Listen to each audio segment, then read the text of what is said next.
Months ago, Mittens, we came home and we found Mittens slumped over in his water bowl. We didn't know why, and so understand he's a little feral cat.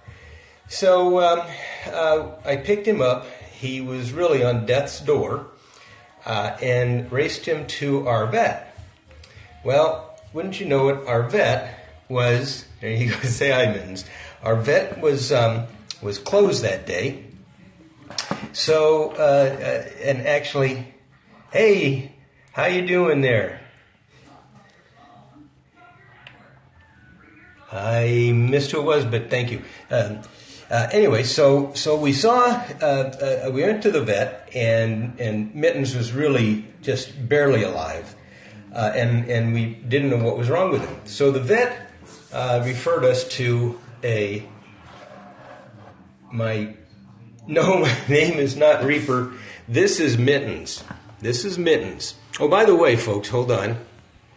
I'll give you a quick intro. So I'm actually in the guest bathroom. I'm G2. I'm a real estate agent here in Phoenix, Arizona, and wanted to just do a quick little scope about Mittens' recovery. My wife and I are real estate agents in Phoenix, Arizona, and we're also pet lovers and we're cat lovers. We've got 3 of our own cats and a gaggle of fleet of cats outside. And so we take care of the feral cats as they come to the house and we feed them. So let me turn the camera back around here. So anyway, Mittens was very sick and we didn't know what was wrong with him.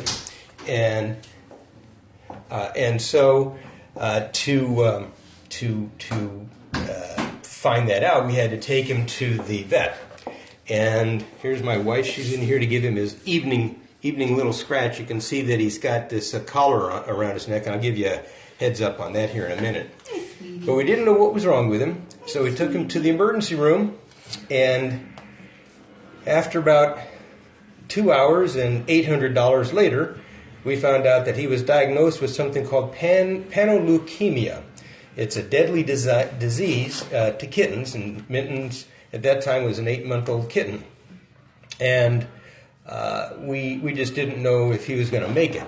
So ultimately, we were sent home with an IV bag, and I had to give Mittens a subcutaneous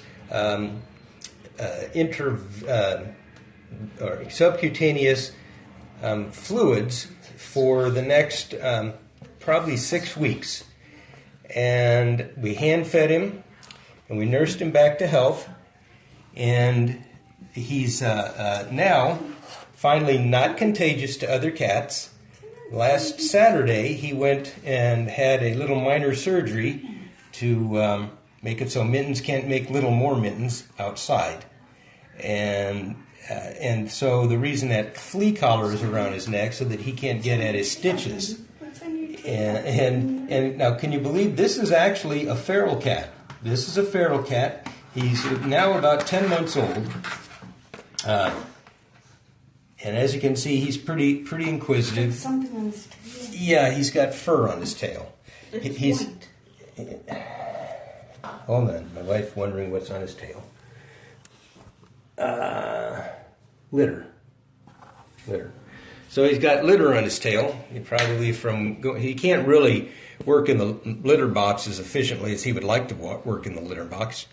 But anyway, so Mittens will be getting his flea collar off later tonight, probably after this scope, and then we'll let him begin to check out the rest of the house. He has lived in the guest bathroom for nearly 3 months, and we have not had the use of our guest bathroom for nearly 3 months. Poor little guy.